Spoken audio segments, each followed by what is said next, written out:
बिस्मिल्लाहिर्रहमानिर्रहीम। कुरान पाक में अल्लाह ताला फरमाते हैं कि अल्लाह ताला और उसके रसूल सल्लल्लाहु अलैहि वसल्लम ने सूद और रिबा के ख़िलाफ़ ऐलान जंग किया हुआ है। आप सोचें कि क्या वजह है कि कुरान में अल्लाह इतने जलाल में है कि एक इकोनॉमिक एक्टिविटी को, यानी जिसको ये आज एक माशी एक्टिविटी कहते हैं कि साहब एक लोगों को कर्ज़ा देना और उस पर लोग अपना पैसा इस्तेमाल करते हैं, उसके ऊपर सूद लेना और रिबा लेना, ये क्यों अल्लाह इतने जलाल में है कि इसको कह रहा है कि ये हरब मिन अल्लाह व रसूल है। और जो लोग ये कारोबार करते हैं यतखब्बतु शैतान मिनल मस, यानी जैसे शैतान ने इनको छू कर बावला और पागल किया हुआ है। ये बात हम मुसलमानों के लिए समझना इसलिए बहुत ज़रूरी है कि अब हम आने वाले जिस दौर में दाखिल हो रहे हैं उसके अंदर एक बहुत बड़ी जंग जो दुनिया के ख़िलाफ़ बर्पा की जाएगी वो माशी दहशतगर्दी है, इकोनॉमिक टेररिज्म। यहाँ मेडिकल टेररिज्म भी है, बायोलॉजिकल टेररिज्म भी है, जो आप देख रहे हैं कि पूरी दुनिया में वैक्सीन और वायरस के नाम पर दहशतगर्दी फैलाएंगे। यहाँ पर मजहबी दहशतगर्दी भी है, यहाँ पर कौमियत, फ़िरक़ावारियत, लसानियत के नाम पर भी जंगें हैं। मगर सबसे बड़ी दहशतगर्दी जो ये दुनिया में अब बर्पा करने जा रहे हैं वो माशी है, इकोनॉमिक। पिछले 100 साल तकरीबन, यानी जब से फेडरल रिजर्व बैंक इन्होंने 1912-14 में बनाया था, उसके बाद से वो सरमायादाराना निज़ाम की दुनिया थी। पूरी दुनिया में कैपिटलिस्ट सिस्टम इन्होंने मगरब में एक बिल्ड किया, एक डेवलप किया, और उसकी बुनियाद एक फेक फिएट पेपर करेंसी पे थी। यानी उसके पीछे कोई रियल वेल्थ नहीं थी। पूरी दुनिया उससे पहले हज़ारों साल से सोने और चांदी के सिक्के इस्तेमाल करती थी, चाहे चीन की सिविलाइजेशन हो या वो यूरोप की हो। हज़ारों साल इंसान ने सिर्फ real wealth base economic model किए हैं, ऐसा माशी निज़ाम कायम किया है जिसकी बुनियाद सोने और चांदी पे हुआ करती थी। या अगर सोने और चांदी के अलावा भी कोई चीज़ इस्तेमाल की तो वो रियल वेल्थ होती थी, कमोडिटीज़ होती थी, बार्टर ट्रेड होता था, माल के बदले माल होता था। लेकिन तारीख़ इंसानियत में कभी नहीं हुआ था ये कि इंसान एक जाली रद्दी कागज़ के नोट के ऊपर एक माशी निज़ाम कायम करे। दज्जाल के फितनों में से एक बहुत बड़ा फितना, एक झूठ, एक मकर, एक फरेब था कि जो इन्होंने जिसकी बुनियाद कागज़ के नोट पे रखी, यानी जो फेडरल बैंक्स थे, जो स्टेट बैंक्स थे, या फेडरल रिजर्व बैंक था, या बैंक ऑफ इंग्लैंड, या हर मुल्क के अपने जो फेडरल स्टेट बैंक्स थे, वो कागज़ का रद्दी नोट छाप सकते थे। हुकूमतों ने इख्तियार अपने पास ले लिया कि जितना चाहें रद्दी नोट छापते फिरें, और दुनिया को ये मजबूर कर दिया कि आप इसको कबूल करें कि जैसे ये एक रियल वेल्थ है। थियोरेटिकली जितने अमेरिकन बैंक के अंदर जो सोना रखा हुआ है, जो ख़जाने रखे हुए हैं, कहने को लोगों को एजम्पशन है, एज्यूम करते हैं कि जितना डॉलर प्रिंट होता है उसके पीछे शायद फेडरल रिजर्व में फोर्ट नॉक्स में सोना रखा हुआ है। ऐसी कोई बात नहीं है। फेडरल रिजर्व एक प्राइवेट बैंकिंग ऑर्गेनाइजेशन थी। 5-7 बड़े बड़े बैंक्स ने मिलकर 1914 में यूएस फेडरल गवर्नमेंट बनाया और एक ऐसा प्राइवेट स्टेट बैंक बना दिया अमेरिकन गवर्नमेंट का कि जिससे अमेरिकन गवर्नमेंट कर्ज लेकर आगे अपना काम चलाती थी। और जो डॉलर प्रिंट किए जाते थे, यानी ये तकरीबन 1971 तक $35 to an ounce Federal Reserve किसी हद तक गोल्ड बैकिंग थी उसकी, और वो कहते थे कि $35 और 1 आउंस सोने की कीमत थी, और फेडरल रिजर्व मजबूर था कि अगर कोई लोग डॉलर लेके फेडरल रिजर्व में जाएं तो वो इसको सोना उसको अदा करे। लेकिन कुछ अरसे के बाद उन्होंने वो बैकिंग भी ख़त्म कर दी। उसके बाद फ्री प्रिंटिंग प्रेस थी। पूरी दुनिया में आप जितने चाहें डॉलर छापते फिरें। चूंकि इन्होंने पेट्रो डॉलर से कनेक्ट कर दिया था कि पेट्रोल का कारोबार दुनिया में सिर्फ डॉलर से हो सकता है, तो सारी दुनिया जो थी वो डॉलर अपने रिजर्व में, आज भी जिस तरह पाकिस्तान आप देखते हैं कि हमारे इतने डॉलर हमारे ज़र मुबादला हमारे ख़जाने में रखे हुए हैं, पूरी दुनिया ने रिजर्व ही डॉलर में, रिजर्व करेंसी डॉलर बन गई, चूंकि तेल का कारोबार दुनिया में इससे होता था। और पूरी दुनिया में जो मालियाती इदारे इन्होंने कायम किए जिनका मकसद कर्जे पे, सूद पे कर्जा देना था, IMF हो, वर्ल्ड बैंक हो, एशियन डेवलपमेंट बैंक हो, जितने भी इंटरनेशनल डेवलपमेंट बैंक्स थे, और खुद मुल्कों के अंदर भी जो उन्होंने जितने भी बैंकिंग का, प्राइवेट बैंकिंग का निज़ाम बनाया, सरमादाराना निज़ाम ने, उस सब की बुनियाद सूद और रिबा के ऊपर थी। एक $100 कर्ज देते थे किसी मुल्क को और $1,00,000 उससे वापस निकालते थे उस सूद की अदायगी में। पूरी दुनिया सूद में इस तरह जकड़ गई और ऐसा निज़ाम इन्होंने बना दिया कि हत्ता कि अमीर आदमी भी जब होटल में जाके खाना खाता तो क्रेडिट कार्ड से पेमेंट करता और कर्ज पर पे करता और बाद में जिस तरह वो उसकी अदायगी करता, यानी कर्जे को उन्होंने, कर्ज पर जिंदगी गुजारने को इन्होंने एक जिंदगी का मामूल, एक फैशन, एक हिस्सा बना दिया।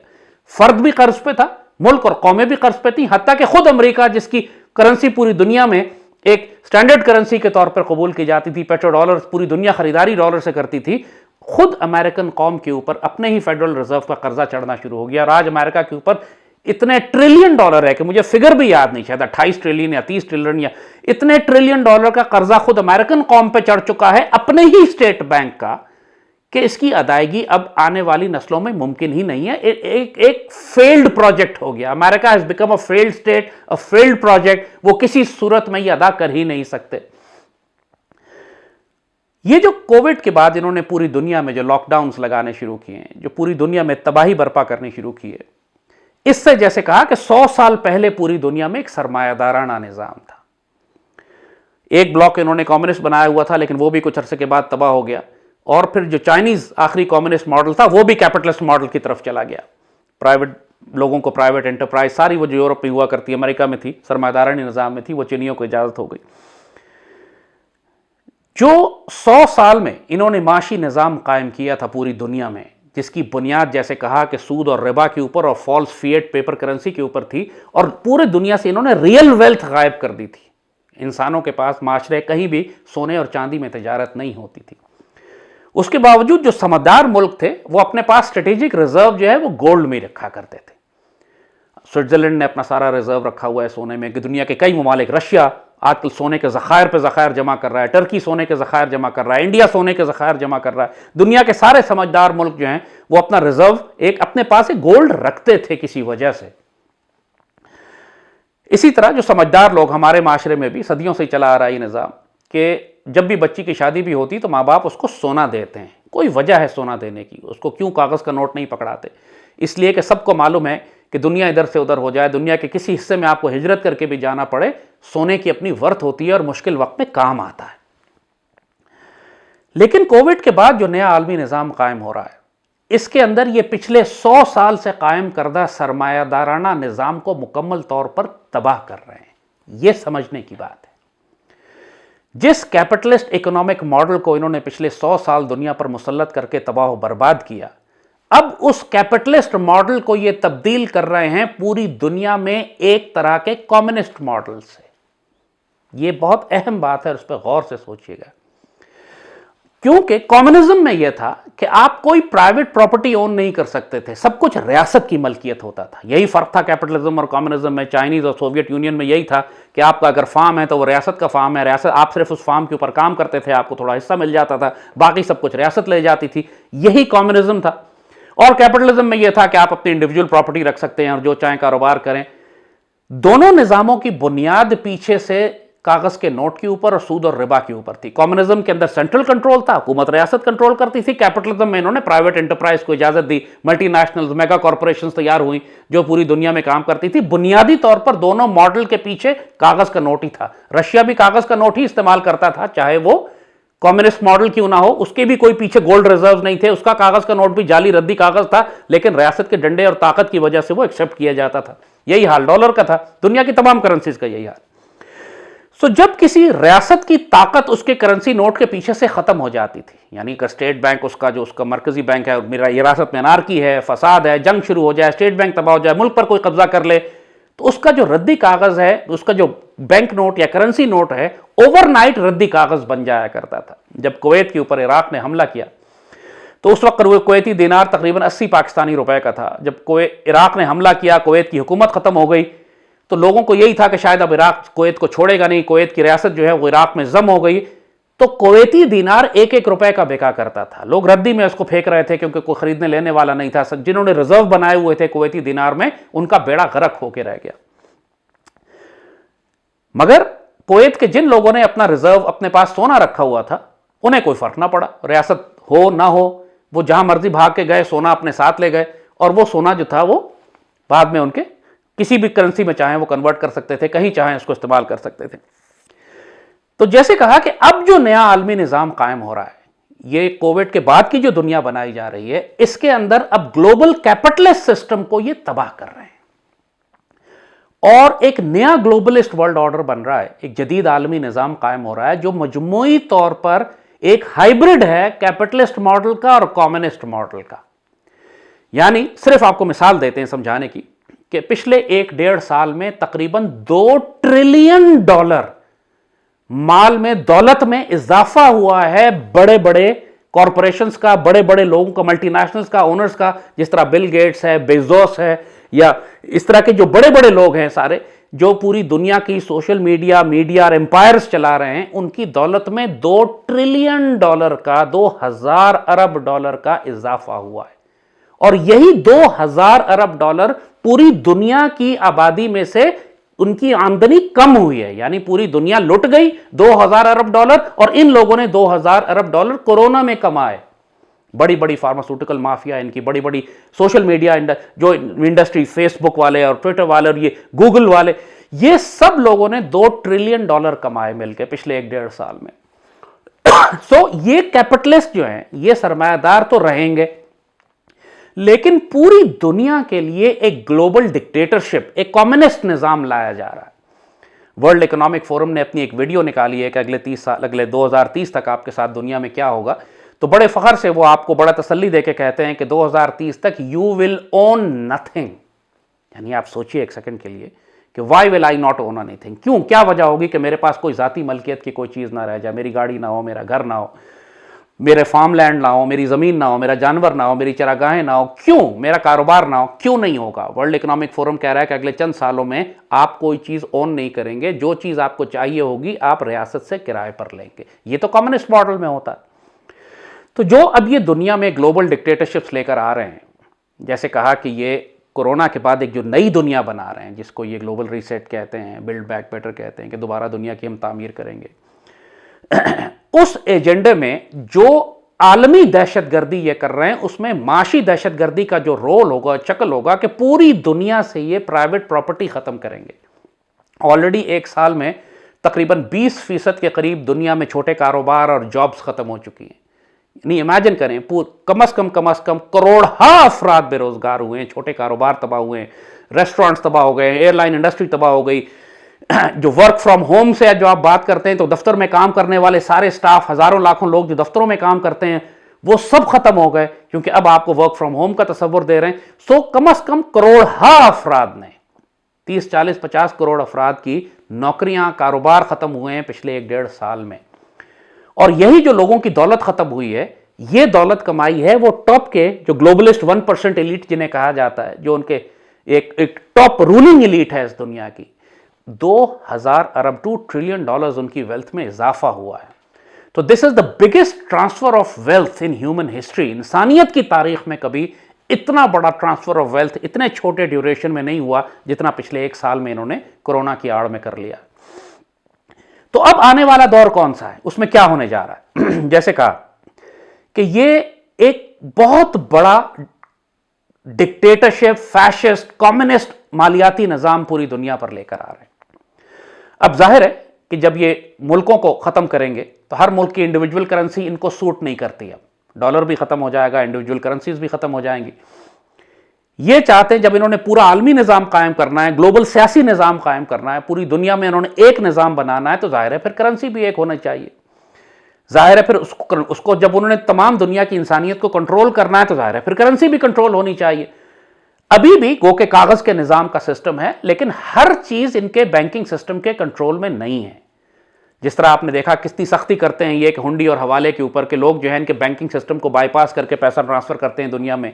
ब्लैक इकोनॉमी जिसे कहते हैं, अनडॉक्यूमेंटेड इकोनॉमी ये कहते हैं कि दुनिया में जितना कारोबार तजारत हो रही है उसका इनको पता ही नहीं है कि डॉक्यूमेंटेड इकोनॉमी अगर 1 है तो अनडॉक्यूमेंटेड इकोनॉमी 15 और 20 है, 15-20% ज्यादा दुनिया की इकोनॉमी जो चल रही है वो अनडॉक्यूमेंटेड है। तो अब जाहिर है ये चीज इनको पसंद नहीं है। वो ये नहीं चाहते कि लोगों के पास कम से कम कागज का नोट, जाली नोट ही सही, लेकिन कारोबार, दुनिया का तजारत अगर लोग इंडिपेंडेंटली कर सकते हैं सिस्टम और निजाम से बचकर, तो ये चीज इनको कबूल नहीं है। तो इसके लिए अब ये डिजिटल करेंसीज ला रहे हैं। पहले हर मुल्क में अलग अलग लेकर आएंगे, हर मुल्क आप देख रहे हैं अपनी अपनी डिजिटल करेंसी लॉन्च करने की बात कर रहा है। डिजिटल करेंसी का मतलब है कि अब सारी करेंसी मुल्क की आप इंटरनेट और डिजिटल सिस्टम के जरिए आप ट्रेड करेंगे। आप उसके जरिए अपनी ट्रांजैक्शंस करेंगे। कागज का नोट खत्म हो जाएगा।